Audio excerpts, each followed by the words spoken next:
رحم اللہ من قرأ الفاتحہ.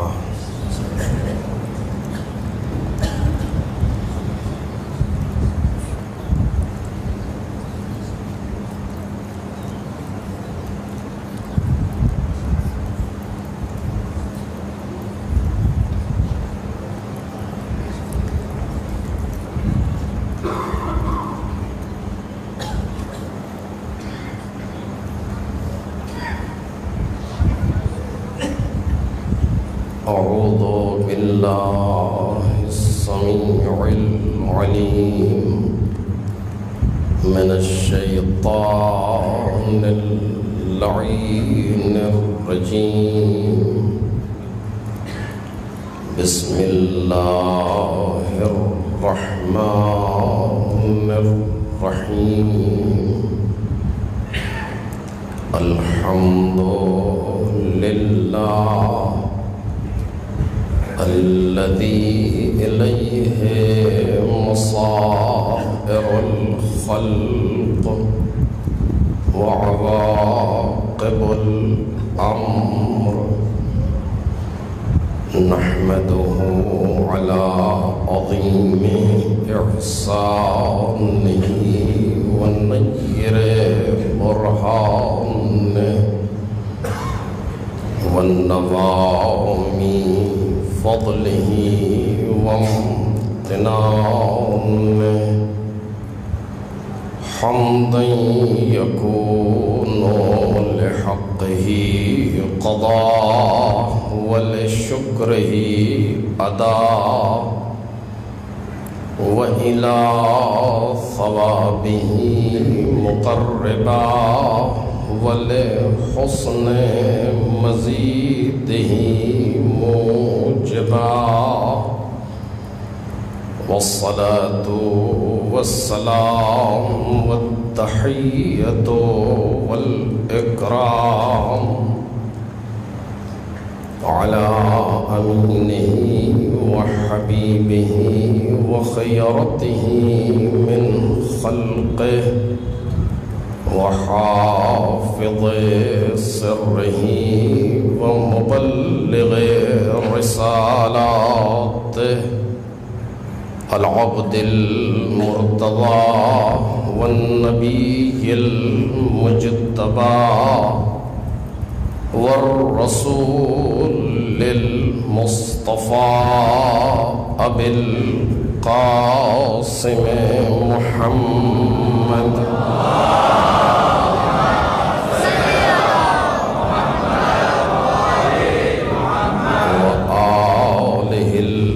الطيبين الأطهرين الأكرمين المعصومين المظلومين الذين أذهب الله عنهم الرجس وطهرهم تطهيرا.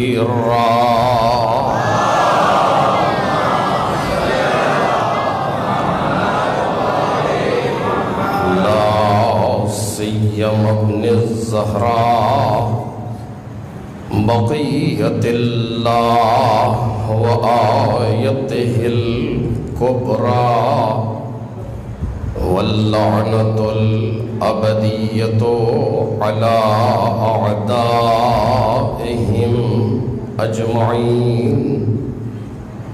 أما بعد فقد قال الله الكريم في الذكر الحكيم قل إنما يوحى إلي أنما إلهكم إله واحد فهل أنتم مسلمون. صلوات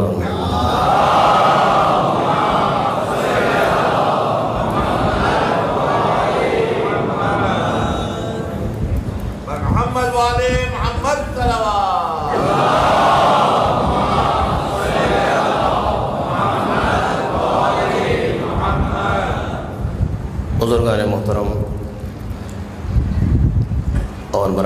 عزیز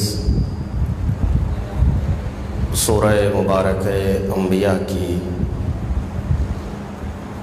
اس آیہ کریمہ کے ذیل میں ہماری گفتگو ہو رہی ہے، جس میں خالق کائنات کا ارشاد ہے کہ اے پیغمبر آپ کہہ دیجئے کہ میری طرف بس یہ وحی آ رہی ہے کہ تمہارا معبود بس ایک ہے، آیا تم تسلیم ہوتے ہو؟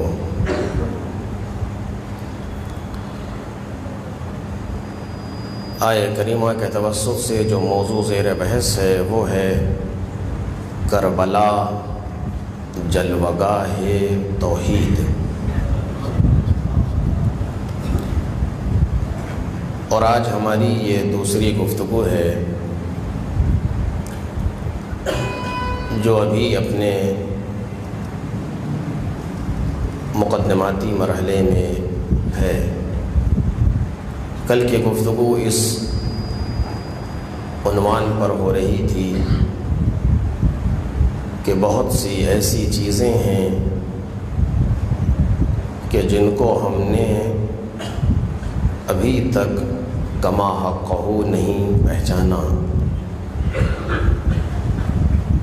جو کہ انہیں پہچاننے کا حق تھا، بلکہ ہم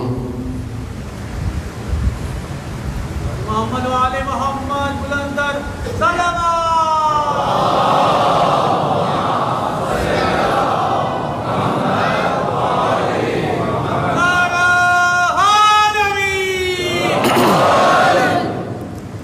بلکہ ہم صرف ان کے ظاہری تصور تک محدود ہیں،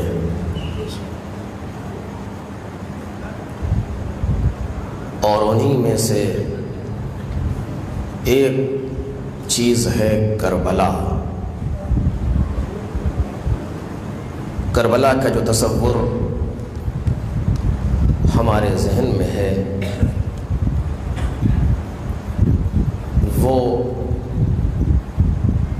وہ تصور نہیں ہے کہ جو حقیقت میں ہونا چاہیے، کیونکہ ہم ابھی کربلا کو پہچان نہیں سکے ہیں۔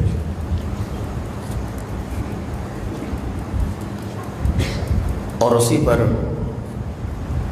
مثال کے طور پر جس لفظ کو آپ کے سامنے بیان کیا تھا وہ تھا لفظ عبادت، تاکہ اگر ہم اس لفظ کو سمجھ لیں گے تو ہم محسوس کر پائیں گے کہ مراد کیا ہے ہماری کربلا کے بیان سے، کیونکہ سب سے زیادہ جو لفظ ہمارے سامنے آتا ہے وہ یہی عبادت کا لفظ ہے، اور ہم عبادت کے نام پر کچھ ارکان کو جانتے ہیں، کچھ مخصوص چیزوں کو جانتے ہیں، اور اسی میں ہمارا ذہن رہتا ہے، محدود ہے۔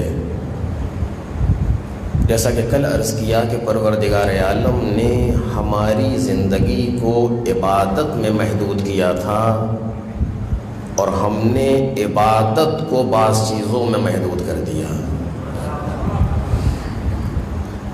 کیوں ایسا ہوا؟ ظاہراً بہت سی وجوہات ہو سکتی ہیں، لیکن دو وجہیں بہت زیادہ ظاہر ہیں، یا جہالتاً یا سیاستاً و شرارتاً۔ یا ہم نہیں سمجھ سکے کہ عبادت کیا ہے، اور ہم یہی سمجھے کہ عبادت یعنی چند مخصوص چیزیں، یا دشمن نے جان بوجھ کے شرارتاً و سیاستاً ہمیں محدود کر دیا انہی چند چیزوں میں، کہ جو ہماری زندگی کا مختصر سا حصہ لیتی ہیں۔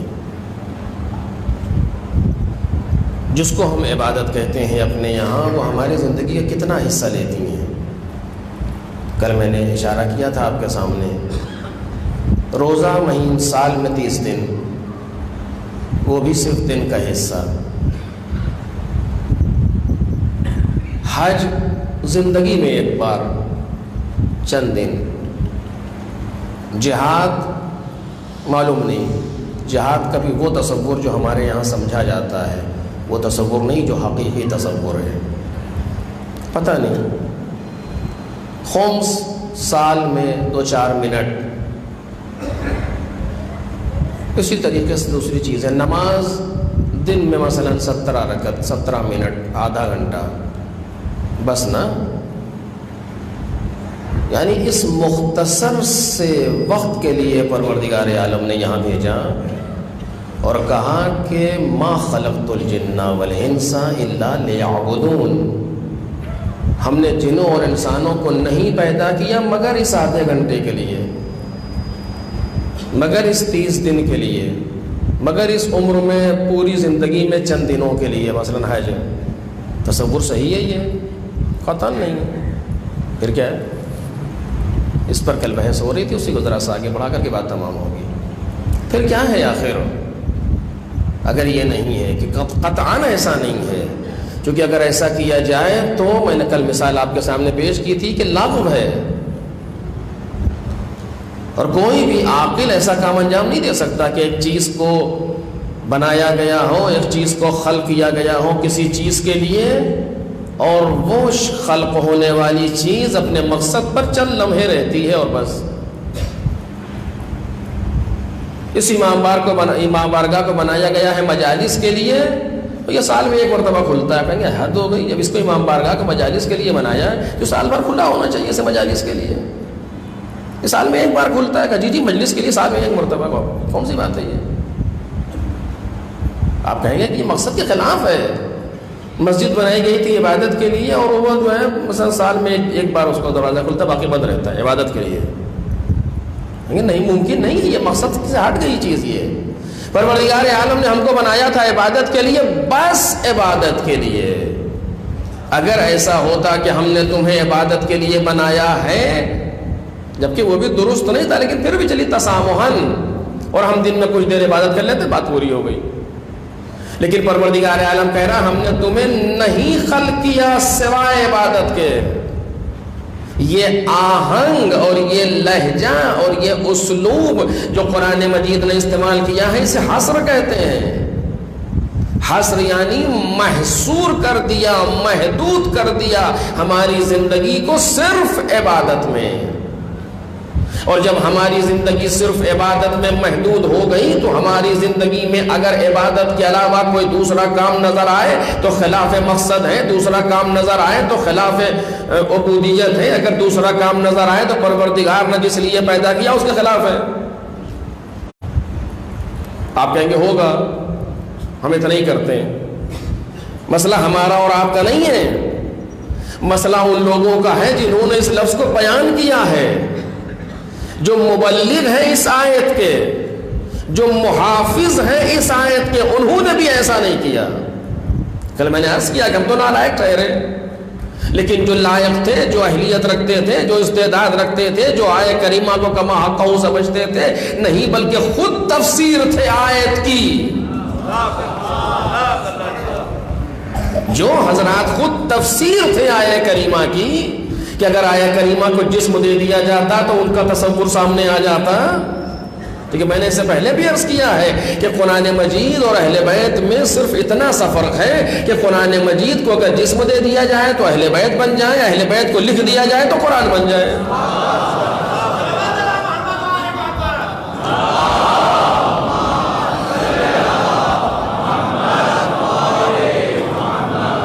جو حضرات اس طریقے سے قرآن مجید کے ساتھ ہم آہنگ ہیں، جو حضرات اس طریقے سے قرآن مجید کے ساتھ عجین ہیں، بلکہ اگر یہ کہا جائے تو درست نہیں ہوگا کہ دو چیزیں نہیں ہیں بلکہ ایک چیز ہے، ایک لکھا ہوا، ایک بولتا ہوا، اتنا ہی تو ہے۔ قرآن اور اہل بیت دو چیزیں نہیں ہیں، یہ تو تسامحاً دو چیزیں کہا جاتا ہے۔ لیکن اگر حقیقت میں دیکھا جائے، ان کی اصلیت میں اترا جائے تو ایک چیز ہے، ایک لکھا ہوا ہے، ایک بولتا ہوا ہے. انشاءاللہ آنے والی گفتگو پہنچے گی وہاں تک. جو حضرات اس طریقے کے تھے انہوں نے بھی یہ نہیں کیا جو آیت کہہ رہی ہے، استغفر اللہ، جو ہم سمجھ رہے ہیں آیت کریمہ سے، انہوں نے بھی یہ نہیں کیا. آیت کہہ رہی ہے کہ اے پیغمبر، ہم نے آپ کو نہیں پیدا کیا سوائے عبادت کے. آیت کہہ رہی ہے اے علی ابن ابی طالب، ہم نے تمہیں نہیں پیدا کیا سوائے عبادت کے. پیغمبر کے لیے بھی تو یہی آیت ہے، ما خلقت الجن والانس الا لیعبدون. انسانوں کو پیغمبر کا شمار ہے کہ نہیں ہے بالآخر؟ آیت کریمہ پیغمبر سے بھی یہی کہہ رہی ہے کہ ہم نے آپ کو نہیں پیدا کیا سوائے عبادت کے. اور پیغمبر نے بھی اپنی ساری زندگی کو بنام عبادت ان چیزوں میں محدود نہیں کیا جس سے ہم عبادت سمجھتے ہیں. اب اس کا مطلب یہ ہے کہ عبادت کے وہ تصور جو پیغمبر کے یہاں تھا وہ اور ہے، عبادت کے وہ تصور جو ہمارے یہاں ہے وہ اور ہے. اسی لیے بعض جگہوں پر میں یہ لفظ غلط استعمال کر رہا ہوں آپ کے سامنے، لیکن کہہ رہا ہوں بعض لوگوں کو لفظ عبادت سے چڑ سی ہو گئی. مثلا آپ کہیے میرا موضوع آج عبادت ہے، کیا سمجھے گا؟ پھر وہی نماز، پھر وہی روزے کی گفتگو، حد ہو گئی، کچھ ہے ہی نہیں ان کے پاس. دیکھ رہے ہیں آپ کیوں ہوا ایسا؟ کیونکہ ہم نے عبادت کو غلط سمجھا. ہم نے عبادت سے غلط، کہتے تو ہیں کہ ذکر والی یہ عبادت، لیکن عبادت کا تصور نہیں آتا اس طرح فوراً. اگر میں کہتا کہ میرا موضوع عبادت، آپ کہتے واہ آج تو مولا کائنات کا ذکر ہوگا. کوئی کہتا ہے اس طریقے سے؟ ایک صلوات پڑھیں محمد اور آل محمد.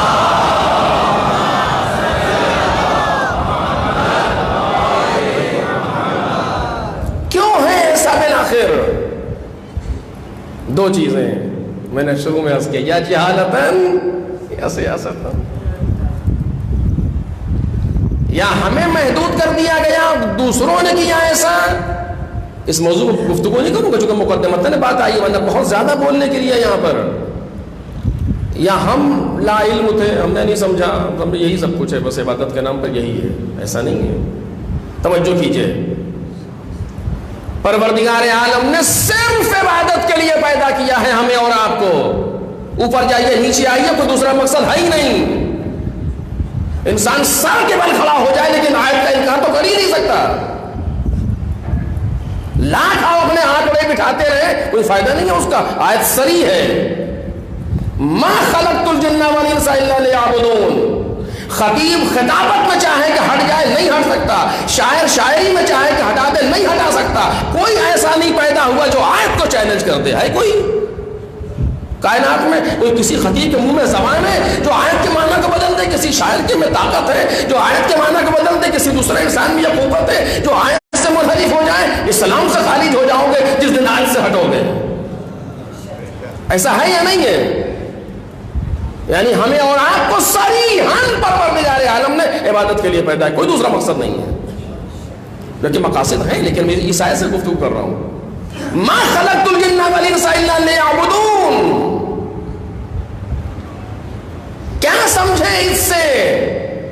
صرف نماز کا غلط، صرف روزہ کا غلط. کیوں کہ وہی سمجھو اس آیت سے جو پیغمبر نے سمجھا،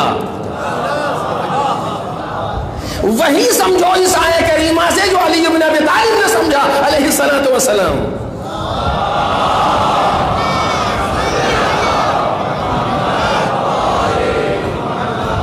وہی سمجھے اس آیت کریمہ سے جو جناب سیدہ نے سمجھا ہے. ایسا ہے کہ نہیں ہے؟ یا ان سے بہتر کوئی آیت کو سمجھنے والا ہے؟ کا سوال ہی نہیں پیدا ہوتا ان سے بہتر کوئی آیت کو سمجھ سکے. بس وہی سمجھو. وہی سمجھے تو کیا کرے گا؟ سیرت اہل بیت کو پڑھو.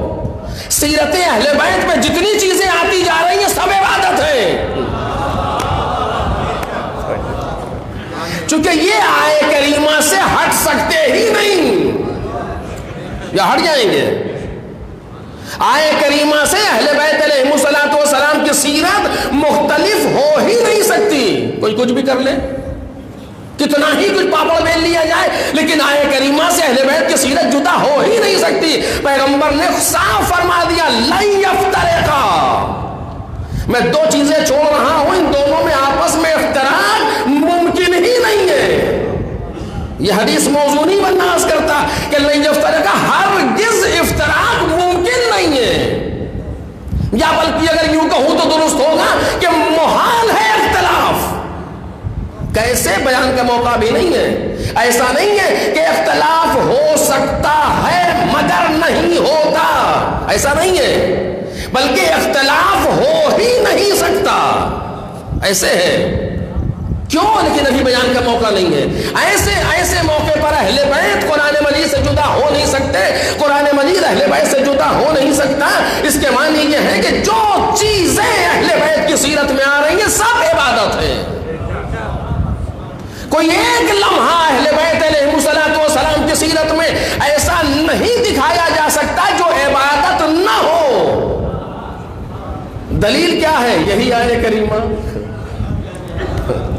ما خلقت الجن والانس الا لیعبدون. ہم نے پیدا ہی نہیں کیا جنوں نے اس کو مگر عبادت کے لیے. اس کا مطلب یہ جو بھی پیغمبر کرے کہ عبادت ہے، چونکہ پیغمبر عبادت کے علاوہ کچھ کر ہی نہیں سکتے. کیوں نہیں کر سکتے؟ آئے کریمہ پیغمبر باؤنڈ ہے، پیغمبر محدود ہے. مولا کائنات سوائے عبادت کے کچھ کر ہی نہیں سکتے. چونکہ آئے کریمہ کہہ رہی ہے پروردگار کے مقصد خلقت سے ہم اور آپ کو ہٹ سکتے ہیں اپنی جہالت کی بنیاد پر، اپنے غفلت کی بنیاد پر، لیکن وہ افراد جن کے پاس نہ غفلت ہو، وہ افراد جو لا تاخذہ سنۃ ولا نوم کے نمائندے ہو، وہ افراد جو اس حلیم آخر کے نمائندے ہو، ان کے یہاں نہ جہالت ہے نہ غفلت، تو کیسے مقصد سے ہٹ جائیں گے؟ سوال ہی نہیں پیدا ہوتا. اور جب وہ مقصد سے ہٹ نہیں سکتے، اس کا مطلب یہ ہوگا کہ جو بھی وہ کر رہے ہیں وہ عبادت ہے. کہا ان کی زندگی تو کوئی مختلف تو نہیں تھی، ان کی زندگی تو بالکل ویسی تھی جیسی ہماری اور آپ کی ہے، بالکل ایسی زندگی تھی. کوئی کچھ سمجھتا ہے تو غلط ہے. ایسا نہیں ہے کہ وہ کوئی دوسری مخلوق تھے اور کچھ اور کرتے تھے، جی نہیں. وہ ہماری طرح سے کائنات میں آئے تھے، اسی طریقے سے سانس لیتے تھے، اسی طریقے سے کھاتے تھے، اسی طریقے سے پیتے تھے، یہی ان پر اعتراض تھا. اس زمانے کے نااہل یہی اعتراض، یہ پیغمبر کیسے ہو سکتے ہیں؟ یہ تو ہماری طرح چلتے ہیں، بازار میں گھومتے ہیں ٹہلتے ہیں. تو یعنی ان کا یہ تصور تھا کہ پیغمبر کوئی اور ہونا چاہیے، مثلا فرشتہ نازل ہو جائے جو نہ کھائے نہ پیے نہ چلے نہ پھرے، کچھ نہیں. خدا نے کہا جی نہیں، ایسا انسان تمہارے لیے نمونہ بن ہی نہیں سکتا.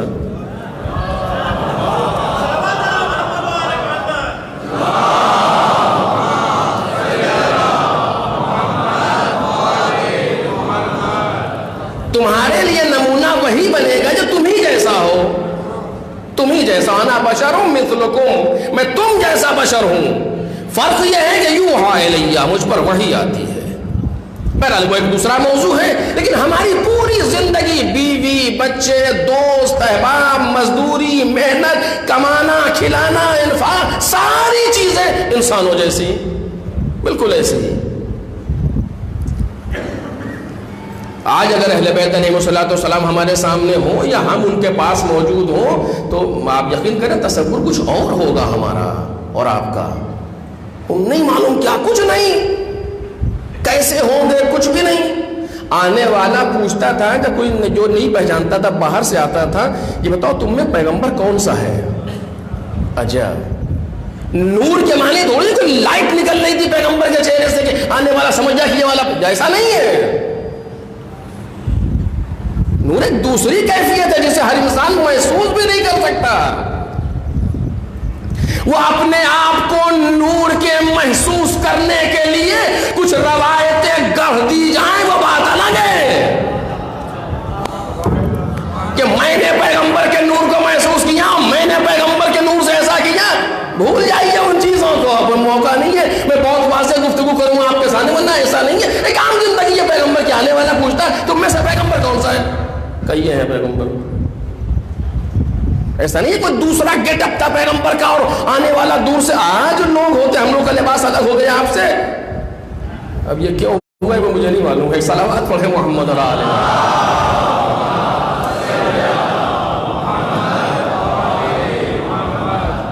عربوں کا لباس تھا وہ جو سارے عرب پہنتے، پیغمبر بھی وہی پہنتے. سارے کے سارے زمانے میں ماما لگاتے تھے، سب ایک طرح کا لباس ہوتا تھا. کیونکہ ہمارا لباس الگ ہے ہمارے ہندو پاک کا یا دوسرے ممالک کا، لہذا وہ الگ ہو گیا. آج اگر کوئی عرب میں جائے دوسری طرح سے لوگ ابا ہوتے ہیں اسی طریقے سے، بس تھوڑا سا فرق ہوا ہے. پیغمبر مانا کا احدنا روایت ہے دوسرے نہیں پیغمبر کے ساتھیوں سے، مانا کا احدنا، پیغمبر ہمارے ساتھ ایسے تھے جیسے ہم میں کا کوئی ایک، کہ محسوس نہیں ہوتا تھا اس طریقے سے. ساتھ بالکل عام زندگی پیغمبر گزار رہے ہیں. وہ جو ان کی روحانی کیفیت ہے، وہ جو ان کی معنوی کیفیت ہے، وہ جو ان کی اعجازی کیفیت ہے، وہ الگ ہے. لیکن ایک عادی زندگی میں، نارمل زندگی میں ہم اور آپ جیسی زندگی تھی. تو ایسی نارمل زندگی میں بھی جو پیغمبر کر رہے ہیں وہ عبادت ہے. کمال تو یہ ہے، ایسی زندگی میں جو پیغمبر کر رہے ہیں وہ عبادت ہے. اپنی زوجہ سے پیغمبر کے تعلقات ہیں، اپنے دوستوں سے پیغمبر کے روابط ہیں، اپنے بچوں سے پیغمبر کے سارے عبادت ہے. یہ کیسے ممکن ہے؟ پیغمبر تو کھانا بھی کھاتے تھے جی، وہ بھی عبادت تھا. پیغمبر تو پانی پیتے تھے، وہ بھی عبادت ہے. پیغمبر تو دوسروں سے کبھی ناراض بھی ہو گئے تو وہ بھی عبادت ہے. کیونکہ عبادت کے علاوہ یہ کچھ کر ہی نہیں سکتے. عبادت کے علاوہ کوئی چیز پیغمبر کی زندگی میں آ ہی نہیں سکتی. آیت نے صاف کہہ دیا. تو جب ایسا ہو چکا ہے تو پیغمبر جو بھی کریں گے وہ عبادت ہے. کہ جی بالکل سچ کہہ رہے ہیں آپ، میں بالکل سچ کہہ رہا ہوں کہ یہ قسم کھا لوں، پیغمبر جو بھی کریں گے وہ عبادت ہے. مولا کائنات جو بھی کریں گے وہ عبادت ہے. کیوں؟ کیونکہ یہ اللہ کے وہ بندے ہیں جو خلاف آیت کر ہی نہیں سکتے. نہیں خلاف آیت نہیں، جو خود آیت کی بولتی تفسیر ہے.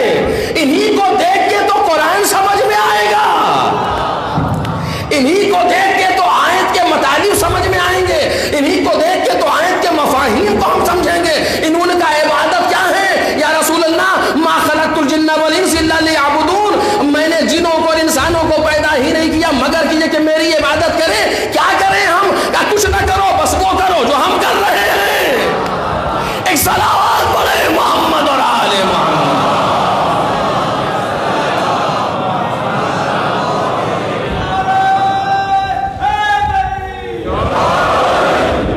کیا کریں؟ کہ وہ کرو جو ہم کر رہے ہیں. اس کے علاوہ کوئی چیز عبادت نہیں ہے. ہمارا عمل عبادت ہے. توجہ کیجیے گا، ہمارا عمل عبادت ہے. اب وہ کیسے ہے؟ میں نے کل آپ کے سامنے نسخہ بیان کیا کہ جو ہمارا نہیں ہے، علماء اور قرآن اور آیات اور احادیث کا ہے کہ عمل کو کون سی چیز عبادت بناتی ہے. یاد ہوگا آپ کو کچھ لوگوں نے کہا قربتاً الا اللہ. کیا مطلب ہوا؟ قریب ہونے کے لیے سوائے خدا کے.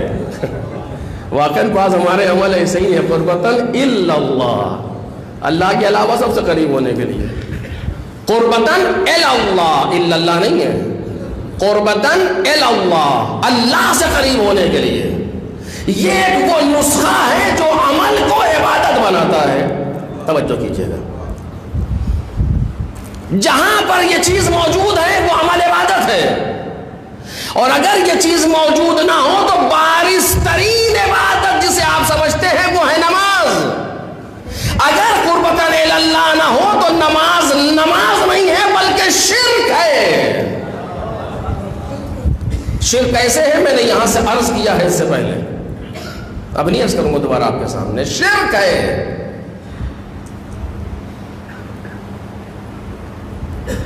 اچھا یہ سناٹا بتا رہا ہے کہ لگتا ہے یاد نہیں ہے آپ کو.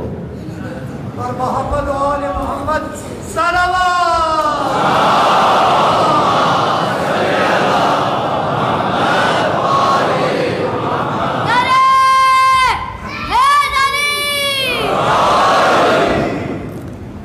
فرض کیجئے نماز جماعت ہو رہی ہے، میں نماز پڑھا رہا ہوں خدا نخواستہ،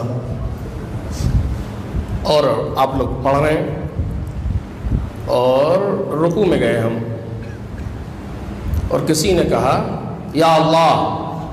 اس کا مطلب کیا ہوتا ہے؟ اس کا مطلب ہوتا ہے چین پولنگ، یعنی چین کھینچ لی ہم نے، رکے رہیے ہم آ جائیں جب تک. امام جماعت کو حکم کیا ہے؟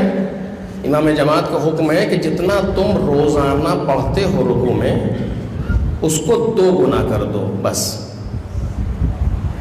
اس سے زیادہ نہیں. آپ آ رہے ہیں تو آپ کی غلطی ہے کہ دیر میں آئے. یہ بیچارے جو پہلے جھکے کی غلطی کیا ہے؟ آنے والے کے احترام میں 2 مرتبہ. مثلا اگر ایک امام جماعت رکوع میں کہتا تھا سبحان اللہ سبحان اللہ سبحان اللہ، اتنا رکوع کافی ہے، تو وہ آپ 2 مرتبہ کہتے ہیں، یعنی 6 مرتبہ کہتے سبحان اللہ سبحان اللہ سبحان اللہ. یا اگر مثلا وہ ایک بار کہتا تھا سبحان ربی العظیم وبحمدہ اور اڑ جاتا تھا تو اب وہ 2 بار کہتے. یا اگر سبحان ربی العظیم وبحمدہ اللہم صلی علی محمد وآل محمد اگر اتنا کہتا تھا تو 2 بار کہتے بس. اس کے بعد پھر آپ آ رہے ہیں تو آتے ہوں گے. ہم کسی نے کہا یا اللہ، ہم نے آواز سے پہچان لیا کہ فلاں مولانا صاحب آ گئے، ہے نا؟ کتنی خوشی ہوتی ہے جب کوئی مجلس میں مثلا مجلس پڑھا کوئی اچھی شخصیت، ہاں خطیب جب پھول جاتا ہے بہت زیادہ، آپ کے پتہ نہیں کیا ہو گیا. یہ سب نالائقی ہے، یہ سب بے معرفتی ہے. ورنہ اگر میں آل محمد کے لیے پڑھ رہا ہوں تو کوئی آئے کوئی جائے، فرق کیا پڑتا ہے؟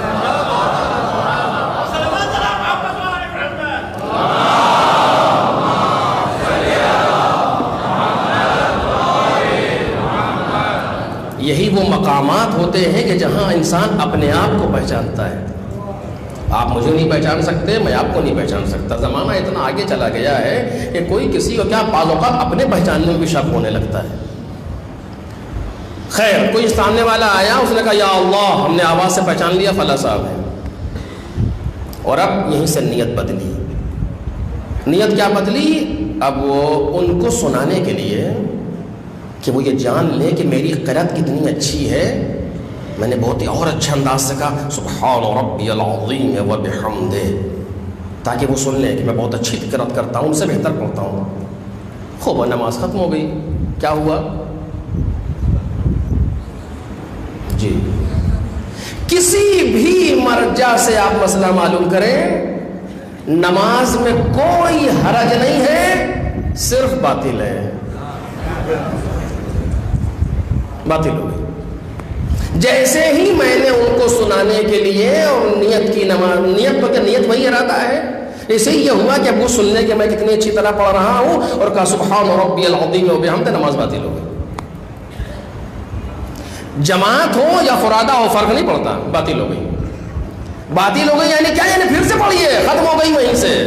کھڑے ہوئیے، پھر سے نیت کیجیے، پھر سے تکبیرۃ الاحرام کہیے. جیسے کوئی قبلے سے منہ پھیر دے ایسے ہو جائے، باطل ہو گئی. کسی سے معلوم کریں آپ. کوئی ایک ذکر بھی نماز کا کسی اور کو سنانے کے لیے، توجہ کیجیے گا، وسواس کی بات نہیں کر رہا ہوں. کبھی کبھی شیطان ادھر سے وارد ہوتا ہے. میں نے اسی ممبر سے مثال دی تھی کہ ایک صاحب چھت پہ کھڑے ہوئے تھے، وہ ڈر رہے تھے کہیں گر نہ جائیں نیچے. دیکھا جب کافی اوپر تھے، گر نہ جائیں، پیچھے ہٹے، اتنا ہٹے کہ ادھر سے گر گئے. تو کبھی کبھی ایسا بھی ہوتا ہے، شیطان وسواس دلاتا، اب نمازی نہیں پڑھ پا رہا، سوچ رہا ہم سب غیری کے لیے کر رہے. جی نہیں، خود اپنا ارادہ ہو سنانے کے لیے، وسواس کی بات نہیں کر رہا. کوئی ایک ذکر بھی نماز کا، نماز نہیں، کسی بھی عبادت کا کوئی ایک جز،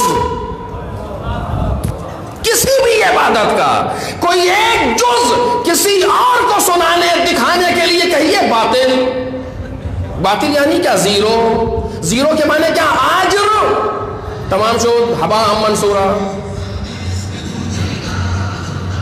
ہو کیوں؟ چونکہ ختم ہو گیا، نماز ختم ہو گئی. یہاں تک تو ٹھیک تھا، لیکن میرا جو میں جہاں پر لایا ہوں وہ دوسری چیز ہے. نماز ہے، سب سے بڑی عبادت نماز ہے. ان قبلت قبلا ما سے واہا و ان ردت رد ما سے واہا. اگر یہ قبول ہو گئی تو سب قبول ہو گیا. پیغمبر نے فرمایا قرۃ عین فی الصلاۃ، ہماری آنکھوں کی ٹھنڈک نماز میں. کیا ہو کیا ہو کیا؟ قرآن مجید نے بھی کہا، آیات نے بھی کہا، ہر امام نے کہا نماز کے بارے میں. اور ایسی بارز نماز، ویسی بارز عبادت نماز. اور ہم نے جیسے ہی غیر کا ارادہ کیا، 2 حکم آئے.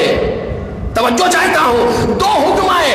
ایک حکم فقہی، ایک حکم کلامی. ایک فقہ کا حکم ہے اور ایک تھیولوجیکل کلام کا حکم ہے. ایک کا تعلق عقائد سے ہوا اور ایک کا تعلق عمل سے ہوا. عمل کے اعتبار سے یہ ہے کہ نماز باطل ہے. کلام کے اعتبار سے یہ ہے کہ آپ نے شرک فرمایا ہے، شرک فرمایا ہے. کیوں؟ چونکہ نماز ہونی چاہیے تھی تکبیرۃ الاحرام سے سلام تک خدا کے لیے ہونی چاہیے تھی پوری نماز، اور ہم نے کسی ایک انسان کو شریک کر دیا لا کر کے اس نماز میں، تو یہ شرک ہوا۔ آپ نے پہچانا اگر قربتاً الی اللہ ذرا سے لمحے کے لیے بھی ہٹ جائے تو عبادت ختم۔ نماز جیسی عبادت کو عبادت کون بناتا ہے؟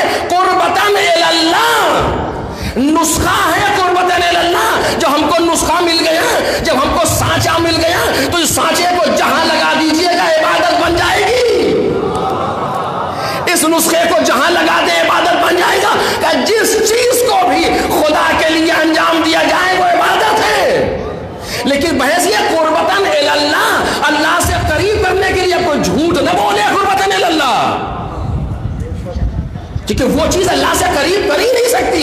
جتنی چیزیں پروردگار سے قریب کر سکتی ہیں اور درست چیزیں ہیں شریعت کی زبان میں، کسی بھی چیز کو ولو پانی پینا عبادت ہے۔ اب یہاں پر مجھ سے ایک سوال کیا گیا، یہاں تو نہیں کہیں اور میں پڑھ رہا تھا، تو یہ سوال ہوا کہ کیسے ہم دوسرے کا تصور ذہن میں نہ لائیں۔ بس میں ایک بات صرف جلدی سے کہہ رہا ہوں، باقی آپ مجھ سے بہتر جانتے ہیں۔ کیسے ممکن ہے بعض چیزیں ہوتی ہی دوسرے کے لیے؟ بھائی مجلس تو میں کمرے میں تو پڑھوں گا نہیں، اکیلے بیٹھ کر کے آپ ہی کے سامنے پڑھیں گے، آپ ہی کو سنائیں گے، تصور تو آپ کا آئے گا۔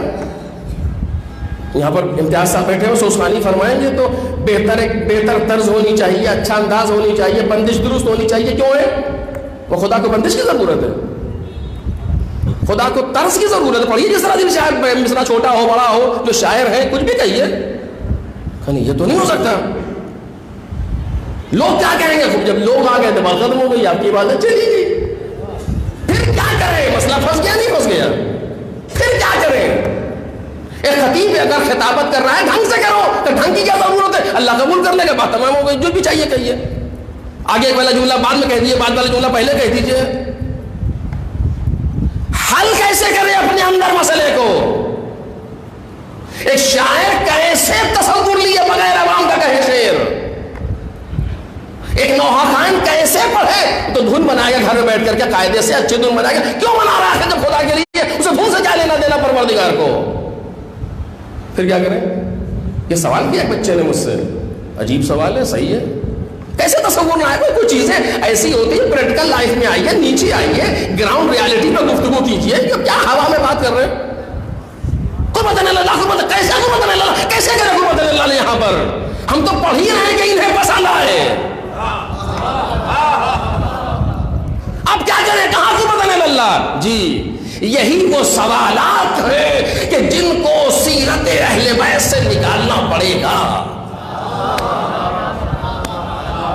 اتنا آسان نہیں ہے اہل بیت کی سیرت پر عمل کر لینا۔ یہی تو وہ چیزیں ہیں جہاں پر آ کر یہ بات ہوتی ہے۔ بس میں ایک واقعہ آپ کے سامنے پڑھ رہا ہوں اور آپ سنیں، ہر مسئلہ اگر حل نہ ہو جائے اس طرح کا تو باقی کیا ہے؟ اس صلوات پڑھیے محمد اور آل محمد۔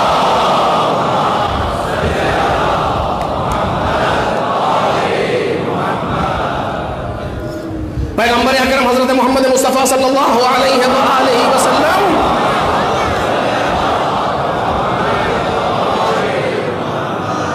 کے زمانے میں ایک صحابی کا انتقال ہوا۔ آپ کے بہت سے لوگوں کا انتقال ہوا تھا، آپ کے صحابی کا انتقال ہوا، معتبر صحابی۔ پیغمبر نے شرکت کی تشییع جنازہ میں، خود پیغمبر نے دفن کیا، خود قبر میں اترے۔ معمولی مسئلہ نہیں ہے، پیغمبر جیسا وجود کسی کی قبر میں اتر رہا ہو، جس کے لیے انبیاء صف لگا کے کھڑے ہو کے مصافحہ کر لیں، جس کے لیے ملائکہ صف میں ہو کہ ایک بار دیکھ لیں، وہ قبر میں کسی کی قبر میں اتر رہا ہے۔ اترے پیغمبر، جنازے کو رکھا، جو مراسم سے ادا ہوئے، قبر بند کرنے کی بات آئی، وہ لکڑی رکھنے کی بات، برگاہ رکھنے کی بات آئی۔ پیغمبر بہت اس کو رکھ رہے، ٹھیک سے مار پسینے میں شرابور، سورج نصف النہار، اور بار اس کو بار بار ٹھیک کر رہے ہیں، رکھ رہے ہیں قاعدے سے۔ ایک صحابی دیکھ رہا تھا، اس نے کہا کہ یا رسول اللہ، اس طریقے سے آپ پسینے میں شرابور ہیں، یہ اتنی محنت کر رہی، لکڑی کل سو جائے گی، کچھ دن کے بعد گل جائے گی، گر نہیں ہے اسے، کیوں اتنی آپ محنت کر رہے ہیں؟ جواب سنیے گا پیغمبر کا، کیوں اتنی محنت کر رہے ہیں آپ؟ یہاں پہ تو خراب ہو جائے گی، چلی جائے گی۔ پیغمبر نے کہا مجھے اس سے بحث نہیں ہے کہ یہ سڑے گی یا گلے گی. توجہ کیجئے. پیغمبر نے کہا مجھے اس سے بحث نہیں ہے کہ یہ سڑ جائے گی یا گل جائے گی یا کل گر جائے گی, یا میں اس لیے کچھ نہیں کر رہا ہوں. نیت پر توجہ کیجئے. اللہ ہمارے یہاں ہوتا نا, ہم کام اس پر توجہ رکھتے ہیں, اس کام پر کیا ہوگا اس کا, اگر یوں ہوا تو کیا ہوگا, اگر یوں ہوا تو کیا ہوگا. ائمہ طاہرین کی بات دوسری ہے کہ ہمیں اس سے بحث نہیں ہے لکڑی کیا ہوگی, یہ سڑے گی یا گلے گی یا ٹوٹے گی یا گرے گی, بحث یہ نہیں ہے. ہم سے ہمارے خدا نے کہا ہے, ہم سے ہمارے خدا نے کہا ہے جو کام کرو محکم کرو, یا لفظوں کو بدل دوں کہ جو کام کرو ڈھنگ سے کرو. میں اس میں محنت کر رہا ہوں خدا کے حکم کو پورا کرنے کے لیے. توجہ ہو, بات تمام ہو گئی, جواب مل گیا. اگر شاعری کر رہے ہو ڈھنگ سے کرو, اس لیے نہیں کہ عوام کو پسند آئے, اس لیے کہ خدا نے کہا ہے. اگر سوز خانی ہے تو ڈھنگ سے کرو, کیوں, اس لیے کہ خدا نے کہا ہے. نوحہ پڑھ رہے ہو ڈھنگ سے پڑھو, کیوں, اس لیے کہ خدا نے کہا ہے. خطابت کر رہے ہو درست کرو, کیوں, اس لیے کہ خدا نے کہا ہے. اپنے کاموں کو ادھر نسبت دو, عبادت بھی ہوگی, کام بھی صحیح ہوگا.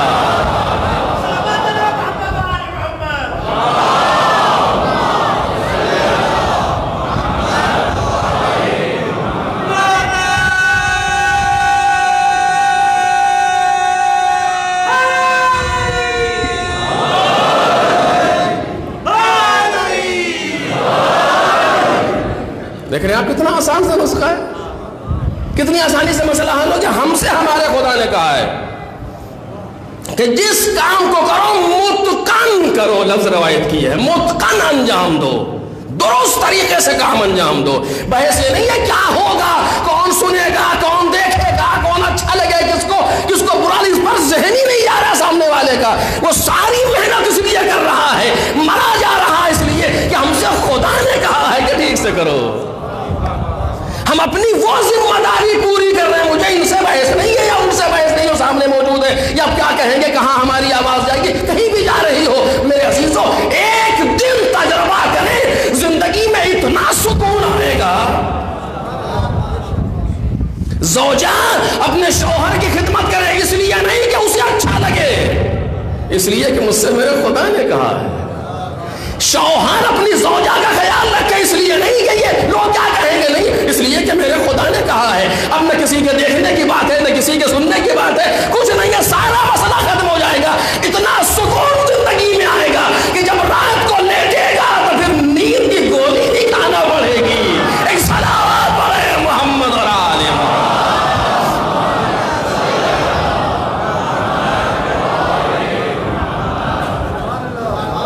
ایک دن کا تجربہ ہے, اگر ٹینشن فری نہ ہو جائے تو بات یہ کیا ہے. چونکہ انسان پریشان کیوں, یہ کیوں, وہ کیوں, ایسا کیوں, ویسا کیوں, اسی میں ذہن لگا رہتا ہے, اور اسی میں انسان ٹینشن آئے, اتنا بی پی ہائی اور نہ جانے کیا کیا. لیکن ان ساری چیزوں سے باہر نکالے, ایک کو دیکھو, 1000 کو دیکھنے سے بہتر ہے ایک کو دیکھو. قرآن مجید نے یہی تو کہا, قل اللہ ثم ذرہم, کہو اللہ پھر سب کو چھوڑ دو. اگر اللہ کے لیے ہو گئے سب کو چھوڑا, وہ واپس نہ لے آئے تو پھر بات ہی کیا ہے. ایک صلوات پڑھ دے محمد اور آل محمد.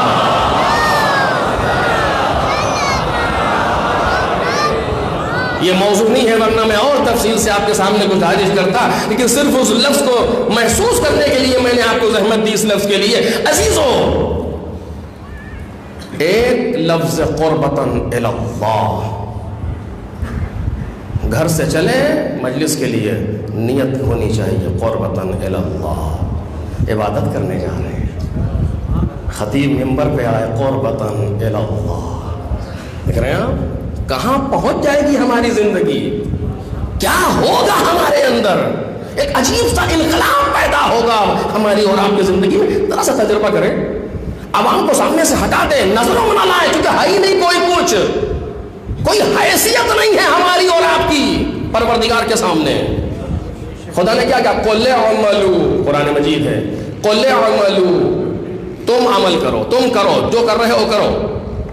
کیا ذہن میں رہے, قل اعملوا فسيرى الله عملكم، اللہ تمہارے عمل کو دیکھ رہا ہے، ورسولہ، رسول تمہارے عمل کو دیکھ رہا ہے، والمؤمنون، اور ائمہ، مومنون کی تفسیر ائمہ طاہرین، یا ائمہ تمہارے عمل کو دیکھ رہے ہیں، تین گروہ۔ قل جو چاہو کرو۔ کتنی خوشی ہوتی ہے، کتنی خوشی ہوتی ہے، اپنے بچے کو اٹھا کے پیار کیا، کیوں؟ پروردگار نے امانت ہمیں دی ہے، مالک تیرے حکم کو پورا کرنے کے لیے پیار کر رہے، کہا اللہ نے دیکھا کا عبادت ہے، رسول نے دیکھا کا عبادت ہے، ائمہ نے دیکھا کا عبادت ہے۔ گھر سے قدم باہر نکالا، آفس جا رہے، پروردگار تو نے کہا ہے کہ ان بیوی بچوں کا حق ہماری گردن پر ہے، ان کا رزق ہمارے لیے ہے، ہم ان کے لیے گھر سے باہر نکلنے قربتاً اللہ، پروردگار آواز قدم قدم تمہارا عبادت ہے۔ کیسے کہہ رہا ہوں؟ ساری روایات موجود ہے، القادو لعیالہ کالمجاہد فی سبیل اللہ۔ دو روایتیں آپ کے سامنے عرض کر رہا ہوں دونوں جانب سے۔ القادو لعیالہ کالمجاہد فی سبیل اللہ، اپنے اہل و عیال کے لیے محنت کرنے والا اللہ کی راہ میں جہاد کرنے والے جیسا ہے۔ کس کے لیے کہا؟ شوہر کے لیے کہا، مرد کے لیے کہا۔ ادھر سے کیا کہا؟ جہاد المرأۃ حسن التبعل، عورت کا جہاد اپنے شوہر کے ساتھ نیک سلوک انجام دینا ہے۔ وہ بھی جہاد کر رہی ہے گھر کے اندر، تم بھی جہاد کر رہے ہو گھر کے باہر۔ یہ دو مجاہد فی سبیل اللہ ہے کہ جن کی زندگی عبادت ہی عبادت ہے۔ ایک صلوات پڑھ دے محمد اور آل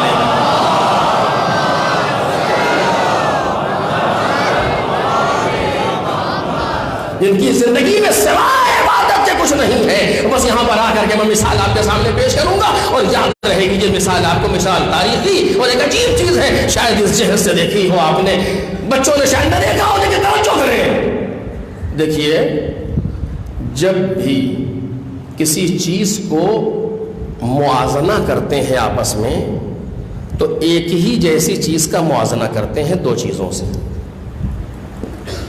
آپ بازار میں شرٹ لینے گئے مثلا، تو دکاندار نے آپ کو شرٹ دکھائی، یہ شرٹ وہ شرٹ یہ شرٹ وہ شرٹ، آپ نے دیکھنا شروع کی، یہ بہتر ہے یا وہ بہتر ہے، وہ بہتر ہے یا یہ بہتر، اسی طرح تو ہوتا ہے نہیں۔ آپ ادھر شرٹ دیکھ رہے ہیں، دوسری دکان میں جوتا دیکھ رہے ہیں، یہ شرٹ بہتر ہے کہ جوتا بہتر ہے؟ حد ہو گئی، اس سے کیا ربط ہے آپس میں؟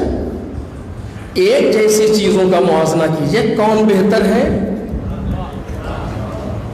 دو الگ الگ چیزیں کیسے ایک دوسرے سے بہتر ہوگی؟ وہ اس کا ایک الگ میدان ہے، اس کا ایک الگ میدان ہے، یہ بدن پہنے جانے والی، پہلے پہنے جانے والا، کیا مطلب ہے اس سے؟ ہوتا نہیں ہوتا ایسا؟ ہو پیغمبر کو بھی تو یہی کرنا چاہیے تھا نا۔ پیغمبر اگر عبادت کا مقایسہ کر رہے تھے علی بن ابی طالب کی، تو دوسروں کی عبادت سے کرنا چاہیے تھا۔ اگر پیغمبر مولا کائنات کے جہاد کا مقایسہ کر رہے تھے، تو دوسروں کے جہاد سے کرنا چاہیے تھا۔ علی کا جہاد دنیا میں سب کے جہاد سے بہتر ہے، یہ جملہ صحیح تھا۔ علی کی عبادت سارے جہان کی عبادت سے بہتر ہے، یہ جملہ درست تھا۔ لیکن پیغمبر نے کیا کیا؟ پیغمبر نے کہا علی کا وار،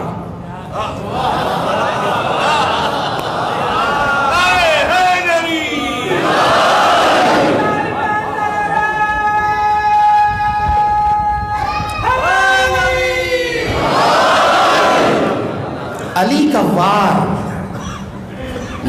مقابلہ ہو رہا ہے، علی کا وار کس سے بہتر ہے؟ دنیا کے سب لوگوں کے وار سے۔ صحیح تھا یہ یا غلط ہے جملہ؟ ضربت یعنی وار، مارنا، علی کی ایک ضربت دونوں جہاں کی ضربتوں سے بہتر ہے۔ یہ جملہ غلط ہے کلامی اعتبار سے، علمی اعتبار سے، محاورے کے اعتبار سے غلط ہے، یہ صحیح ہے۔ علی کی ایک ضربت دونوں جہاں کی ضربتوں سے بہتر ہے۔ ضربت علی یوم الخندق افضل من ضربات الثقلین، علی کی ایک ضربت جو خندق میں لگی ہے عمرو کے سر پر، وہ دونوں جہاں کی ضربتوں سے بہتر ہے۔ کیا پرورش باری جاری تھی اس میں؟ لیکن پیغمبر نے یہ نہیں کہا۔ پیغمبر نے کہا ضربت علی یوم الخندق افضل من عبادت الثقلین، علی کی ایک ضربت جو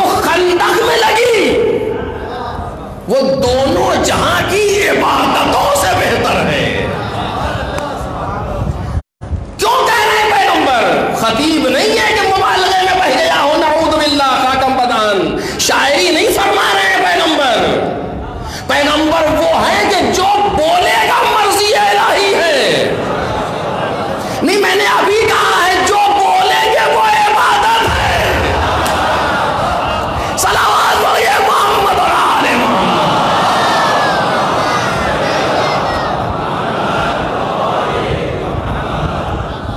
کیوں کہہ رہے ہیں یا رسول اللہ معاف کیجئے گا، اگر آپ کو ضربت کا مقابلہ یا مقایسہ کرنا ہی تھا تو ضربتوں سے کیا ہوتا، یا یہ کہتے کہ عبادت علی افضل من عبادت الثقلین، علی کی عبادت افضل ہے دونوں جہاں کی عبادت سے. بات واضح تھی. لیکن آپ نے یہ کیا کیا رسول اللہ کہ علی کی ایک ضربت دونوں جہاں کی عبادتوں سے بہتر ہے. اور عبادت الثقلین کے معنی یہ ہے جن و انس، جن اور انس مل کر کے جتنی عبادت کر رہے ہیں. ایک لفظ پیغمبر نے اور رکھا ہے الی یوم القیامہ. توجہ کیجئے گا، ضربت علی یوم الخندق افضل من عبادت الثقلین الی یوم القیامہ. علی کی ایک ضربت جو خندق میں لگی ہے، خندق کے دن چلی، وہ دونوں جہاں کی عبادت سے بہتر ہے قیامت تک.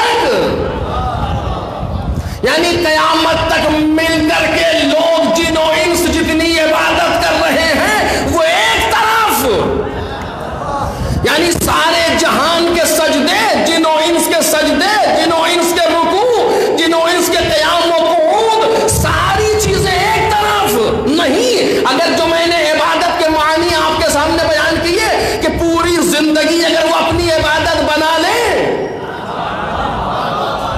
عبادت صرف رکوع اور سجدہ اور روزہ اور نماز نہیں، اگر جن و انس مل کر کے اپنی پوری زندگی کو عبادت بنا بھی لیں، پھر بھی علی کی ایک ضربت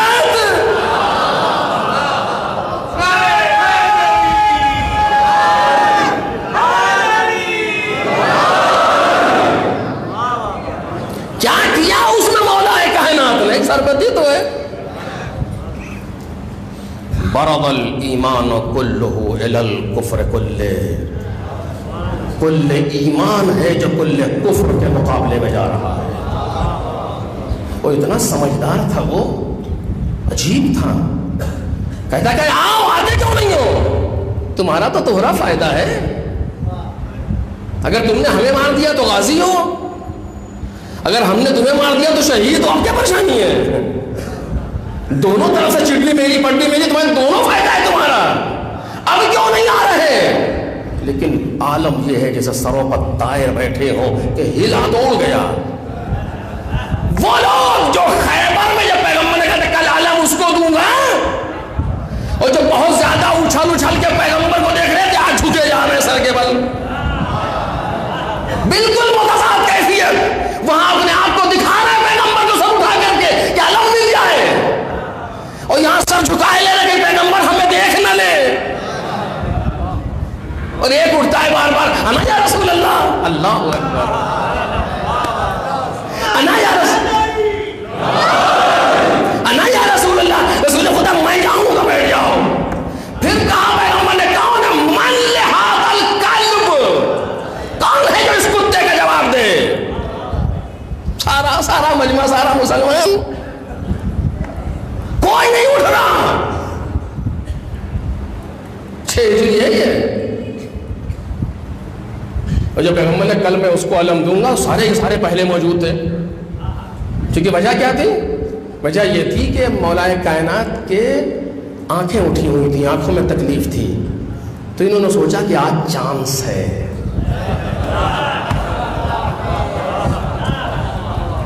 چونکہ ان کے ہوتے ہوئے تو سوال ہی نہیں تھا کسی کو کچھ مل سکے. لیکن آج تو بیمار ہے تو آج چانس ہے، یا تم یا ہم. خدا بھی خوب کیا کہوں اپنی ترکیبیں تدابیر استعمال کرتا ہے. ایک صلوات پڑھیں نا محمد اور آل محمد.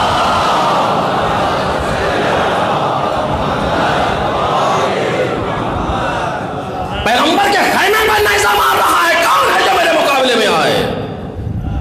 یہ سارے عاشقان پیغمبر سب خاموش ہیں، سب بخوف طاری ہیں. نہ کہ ڈر رہے ہیں بلکہ ڈرا بھی رہے ہیں منحوس.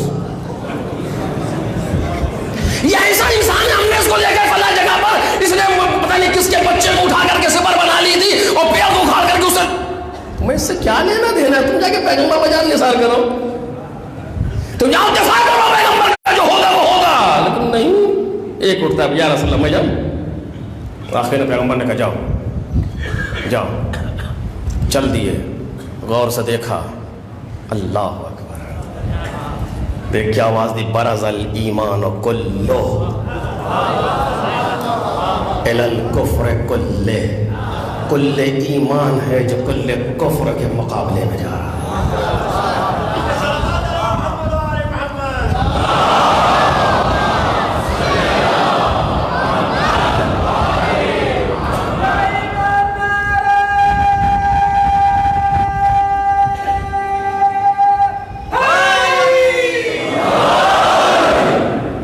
لیکن بخشا نہیں پیغمبر نے، کہ جس نے پہلے خبر دی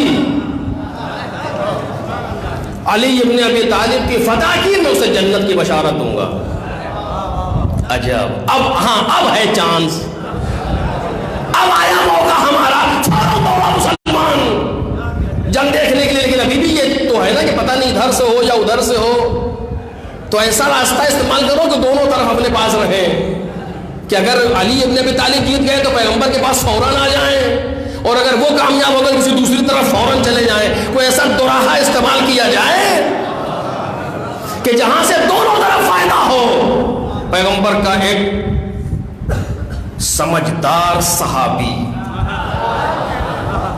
وہ کھڑا ہوا، ان کی رفتار دیکھ رہا تھا کہ اگر یہ ادھر آئیں گے تو یعنی پیغمبر یعنی مولا کائنات جیت گئے، اور اگر یہ ادھر گئے یعنی وہ جیت گیا.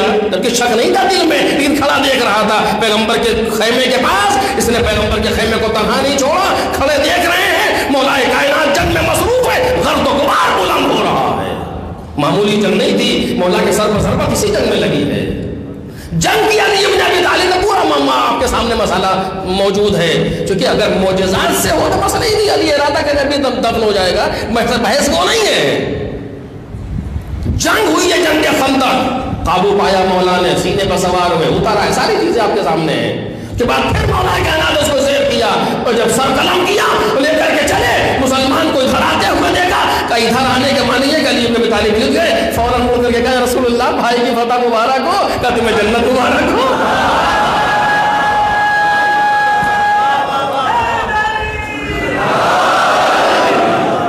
ایک صلوات پڑھے آواز بلند پر محمد اور آل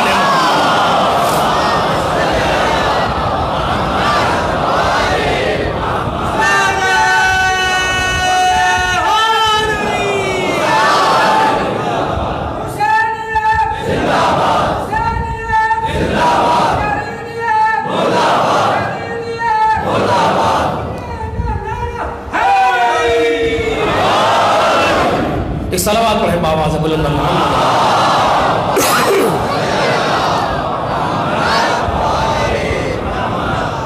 ہانپتا کانپتا مسلمان کو جائے رسول خدا رسول اللہ کے ہو گیا. اس کے بعد پیغمبر نے فرمایا ضربت علی یوم الخندق افضل من عبادت الثقلین الی یوم القیامہ. علی کی ایک ضربت دونوں جہاں کی عبادت سے بہتر ہے.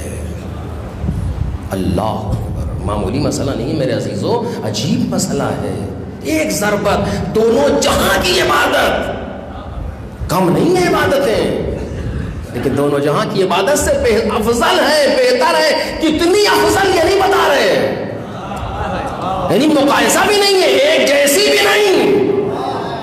جیسے پیغمبر نے بعض جگہوں پر ایک جیسے کو بیان کیا ہے، لیکن یہاں ایک جیسی بھی نہیں کہہ رہے کہ افضل ہے، یعنی مقایسہ نہیں ہے تمہاری عبادتوں کا علی کی ضربت سے. لیکن سوال میرا باقی ہے، یا رسول، توجہ کیجئے گا جہاں سے بات شروع ہوئی تھی، یا رسول اللہ اگر آپ کو مقایسہ کرنا تھا تو علی کی ضربت سے دونوں جہاں کی ضربتوں کا مقایسہ کیا ہوتا کہ دونوں جہاں میں ضربتیں نہیں لگی اللہ کے لیے، اسلام کے لیے، دین کے لیے، شریعت کے لیے، کہ بہت ضربتیں لگی ہیں، لیکن میں مقایسہ کر رہا ہوں عبادت سے. کہ کیوں؟ توجہ کیجئے کہ جو راز ہے جو میں نے بیان کر دیا، آپ سمجھ گئے اس راز کو. کیوں؟ کہ اگر علی نے یہ ضربت قوت بازو کی بنیاد پر لگائی ہوتی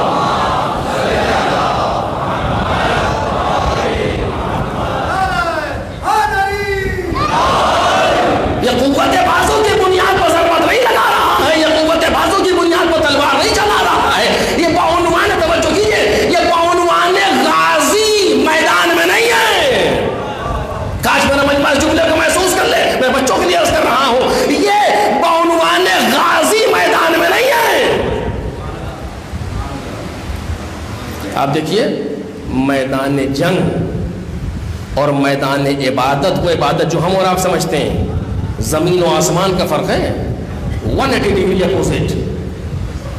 میدان جنگ میں کیا ہے؟ مولا کائنات کی وصیت پڑھیے، جو مولا کائنات کی ہدایت پڑھیے جو آپ نے محمد حنفیہ کی ہے میدان جنگ میں، جمل کے میدان میں۔ جب میدان میں جاؤ تو سینے کو چوڑا رکھو، گردن اٹھائے رہو، دشمنوں کی آخری صف کو نظر ڈالو، نظروں سے نظریں ملائے رہو، دانتوں کو پیسے رہو۔ دیکھ رہے ہیں آپ مولا کائنات بیان کر رہے ہیں، لیکن جب عبادت کے لیے آؤ شانوں کو جھکائے رکھو، نظریں جھکی رہے، دل میں خوف خدا رہے، بالکل 180 ڈگری اپوزٹ۔ میدان جنگ کہاں، میدان عبادت کہاں؟ دونوں چیزیں کتنی ایک دوسرے سے مختلف، لیکن اللہ نے کمال علوی، اللہ نے کمال علوی۔ تو اگر علی میدان جنگ میں بعنوان غازی آتا، جملے پر غور کیجئے گا، اگر میرا علی میدان جنگ میں بعنوان غازی آتا تو میں اس کی ضربت کا مقابلہ ضربتوں سے کرتا۔ یہ میدان جنگ میں بھی بعنوان غازی نہیں آتا، بعنوان عابد قدم رکھتا ہے۔ ایک صلوات پڑھ دے محمد اور آل محمد۔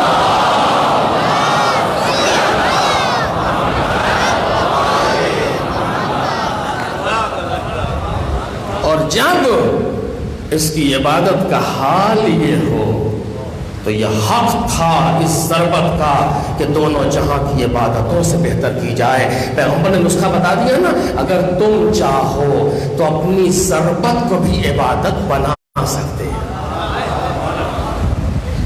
اگر تم چاہو تو اپنی ضربت کو بھی عبادت بنا سکتے ہو، دوسرے کام تو اپنے مقامات پر ہیں۔ تم ضربت بھی اگر میدان جنگ میں چلاؤ گے، دشمن کے سامنے گولی لے کر کھڑے ہو گئے، اس کو بھی تم عبادت بنا سکتے ہو، یہ بھی تمہارے عبادت کا میدان ہے۔ جو چاہو عبادت بنا لو۔ چیز کیا ہے جو چیزوں کو عبادت میں ڈائیورٹ کرتی ہے؟ وہ کون سی چیز ہے؟ وہی ارادہ ہے، قربتاً الی اللہ۔ اگر کام خدا کے لیے ہوتا چلا جائے گا تو میرا پڑھنا عبادت، آپ کا سننا عبادت، صلوات پڑھنا عبادت، نعرہ لگانا عبادت، مجلس کرنا عبادت، برپا کرنا، سب کچھ عبادت بنتا چلا جائے گا۔ ایک صلوات پڑھ دے محمد اور آل۔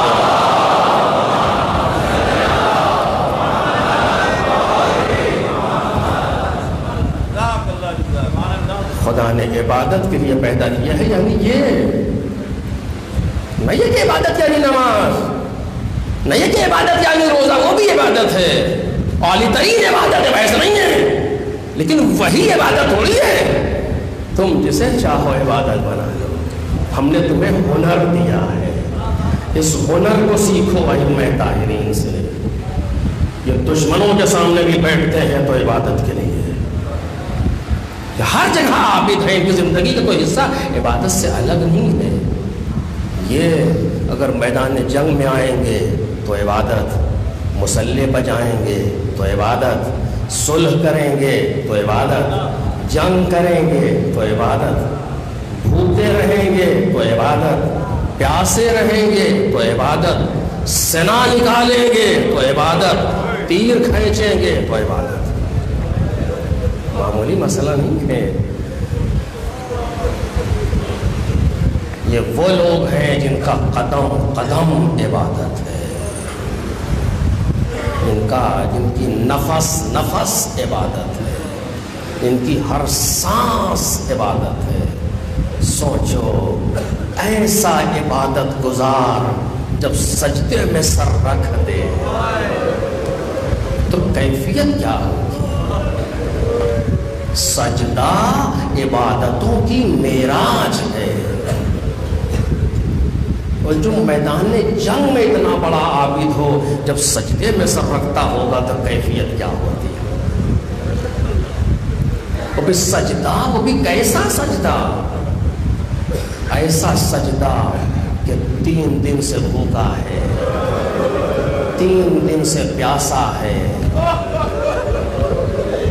صبح سے اب تک تھکن سے خستہ ہو چکا ہے، اس کے بعد بھی رمق جان باقی نہیں رہ رہی ہے، خاک گرم کربلا کو سمیٹ کے سر رکھتا ہے، کہتا ہے الہی و سیدی لا معبود سوا، اللہ کیسا بندہ ہے یہ، عقل حیران ہے، عقل حیران ہے۔ لیکن ایک جملہ عرض کروں گا، مولا مولا آپ نے عصر عاشور سجدہ کیا آقا، کائنات میں کوئی ایسا نہیں ہے جو آپ کے سجدے کی کیفیت کو بیان کر سکے، جو آپ کے سجدے کی اہمیت کو درک کر سکے، جو محسوس کر سکے کہ سجدے کی کیفیت کیا ہے۔ لیکن آقا ایک جملہ کہنا چاہتا ہوں، مولا مجھے معاف کیجیے گا، ایک جملہ کہنا چاہتا ہوں فرزند رسول، یہ سجدہ پھر بھی آسان تھا، شام غریبہ کا سجدہ۔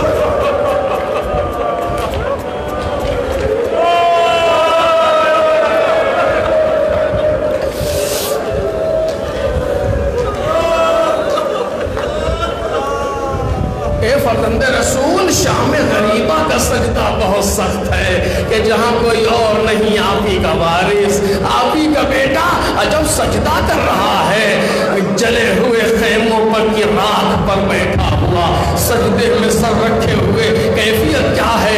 کسی کے کان سے خون بہ رہا ہے، کسی کی پوچھ تازیانے سے زخمی ہے، سر برہنہ بیویاں، بے ردا بیویاں، چاروں طرف پڑے لاشیں، جلتے ہوئے خیمے، العطش کہتے ہوئے بچے، بے وارث لوگ، اور ایسے عالم میں پوری رات سجدے میں سب رکھے ہوئے لا الہ الا اللہ۔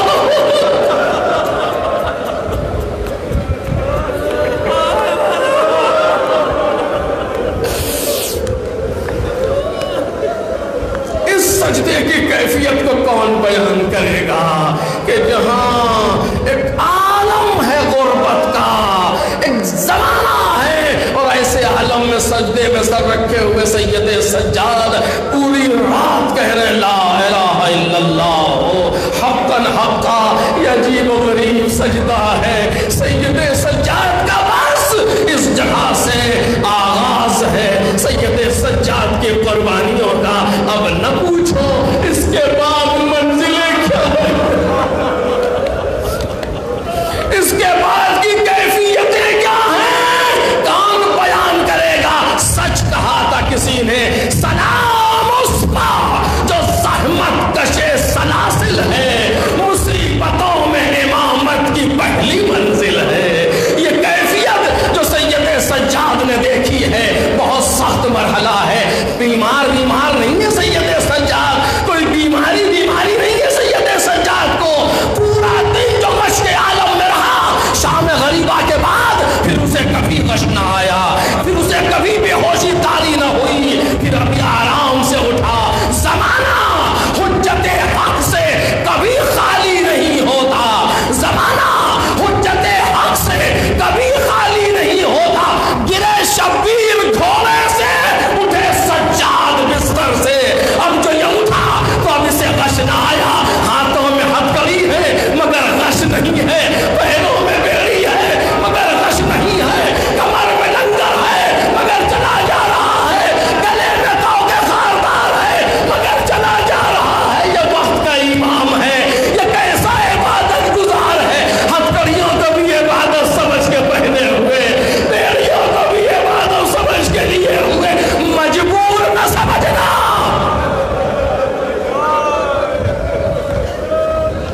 مظلومیت اور ہے، مجبور ہونا اور ہے۔ جناب زینب بیٹی میں نے دیکھا، ہم سب کوفے کے قید خانے میں اسیر تھے، کوفے کے قید خانے میں قید تھے، 13 محرم تھی، میں نے دیکھا سید سجاد نے ہتھکڑی کی طرف دیکھا تو اتر کے زمین پر آ گئی، پیروں کی طرف دیکھا تو بیڑیاں پیروں سے نکل گئی۔ پوچھا میرے لال خیریت تو ہے؟ پھر ماں بنی اسد کربلا آ گئے۔